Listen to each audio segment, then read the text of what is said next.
आप सभी श्रद्धालु श्रोताओं को मकर संक्रांति के पावन पर्व की हार्दिक शुभकामनाएं। आज हम आपको मकर संक्रांति पर किए जाने वाले 14 दानों के बारे में विस्तार से बताएंगे। आप इस उपयोगी जानकारी को अंत तक सुनिएगा। ये पर्व केवल एक ऋतु परिवर्तन नहीं है, बल्कि यह वह दिव्य समय है जब सूर्य देव उत्तरायण होते हैं। शास्त्रों में उत्तरायण को देवताओं का दिन कहा गया है।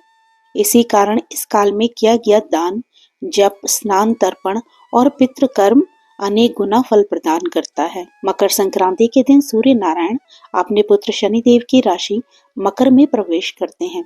ये पिता पुत्र का दिव्य संयोग हमें कर्म, न्याय और फल के गूढ़ रहस्य का स्मरण कराता है। महाभारत के यक्ष युधिष्ठिर संवाद में स्पष्ट कहा गया है कि मृत्यु के बाद मनुष्य के साथ केवल दान और पुण्य ही जाता है।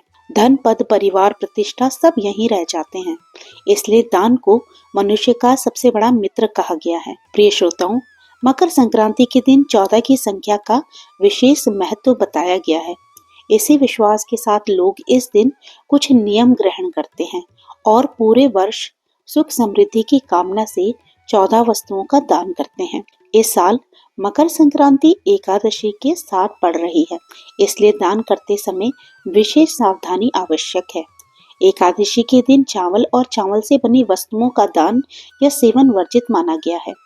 इस दिन का सबसे श्रेष्ठ दान है काले और सफेद तिल। तिल को शनिदेव का प्रतीक माना गया है। मकर संक्रांति के दिन तिल का दान करने से शनि दोष शांत होता है और जीवन की बाधाएं दूर होती है। आज आप 14 दीपक जलाएं। हर दीपक में थोड़ा सा काला तिल डालें और श्रद्धा के साथ दीपदान करें। इस दिन नए, साफ और उपयोग योग्य कंबल या ऊनी वस्त्र का दान करें। पुराने या फटे वस्त्र दान में नहीं देने चाहिए। कंबल दान से राहु ग्रह के अशुभ प्रभाव कम होते हैं। याद रखें, दान हमेशा सुपात्र को ही किया जाना चाहिए, अन्यथा दान का फल नष्ट हो जाता है। गुड़ को गुरु ग्रह की प्रिय वस्तु माना गया है। मकर संक्रांति पर गुड़ का दान करने से गुरु, शनि और सूर्य देव तीनों की कृपा प्राप्त होती है। इस दिन गुड़ तिल के लड्डू, रेवड़ी, गज्जक स्वयं भी ग्रहण करें, भगवान को भी भोग लगाएं और प्रसाद रूप में भी दान करें। परंपरागत रूप से इस दिन खिचड़ी का दान किया जाता है, लेकिन एकादशी होने के कारण आप आज चावल के स्थान पर तिल, उड़द या साबुत मूंग का दान करें, या फिर खिचड़ी का कच्चा सामान आज अलग रखकर अगले दिन दान कर सकते हैं। नमक का दान घर की नकारात्मक ऊर्जा को समाप्त करता है। नए वस्त्रों का दान पुण्यदायक होता है। देसी घी का दान व्यवसाय, कैरियर और आर्थिक बाधाओं को दूर करता है। आज के दिन गौ माता को हरा चारा अवश्य खिलाएं। गौ सेवा से दुर्भाग्य दूर होता है और 33 कोटि देवी देवताओं का आशीर्वाद प्राप्त होता है। तांबा सूर्य देव की धातु है। तांबे का लोटा, कटोरी, घंटी या सिक्का दान कर सकते हैं। यदि संभव हो तो स्वर्ण या हल्दी, पीले वस्त्र या पीली वस्तुएं दान करें। आज हल्दी का पौधा लगाना भी अत्यंत शुभ माना गया है। आप मकर संक्रांति के दिन कुछ दाल, अनाज भी दान कर सकते हैं, जिससे बुरे ग्रह शांत होते हैं। जैसे कि उड़द की दाल दान करने से शनि कृपा प्राप्त होती है। साबुत मूंग दान करने से बुध ग्रह का अशुभ प्रभाव दूर होता है और स्वास्थ्य उत्तम रहता है।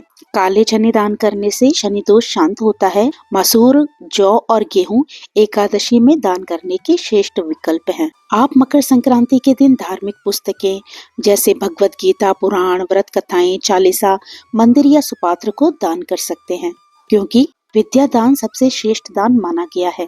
आज के दिन आप सुखी वैवाहिक जीवन के लिए सुगंधित वस्तुएं, चूड़ी, बिंदी, वस्त्र या 14 सुहाग सामग्री का दान करें। विवाह में रुकावट झेल रही कन्याएं आज पीली वस्तुओं का दान अवश्य करें। आज पीपल, शमी, केला और तुलसी इन वृक्षों की पूजा और परिक्रमा अवश्य करें। इससे आपको बहुत लाभ होगा। प्रिय श्रोताओं, जब मकर संक्रांति और एकादशी एक साथ आते हैं, तब किया गया दान अक्षय फल देता है। अपनी सामर्थ्य के अनुसार जो भी दान संभव हो, श्रद्धा और सही पात्र को करें। यही सच्चा और श्रेष्ठ दान है। यदि ये जानकारी आपको उपयोगी लगी हो तो वीडियो को लाइक करें और अपने विचार कमेंट में अवश्य लिखें। जय श्री कृष्ण। राधे राधे।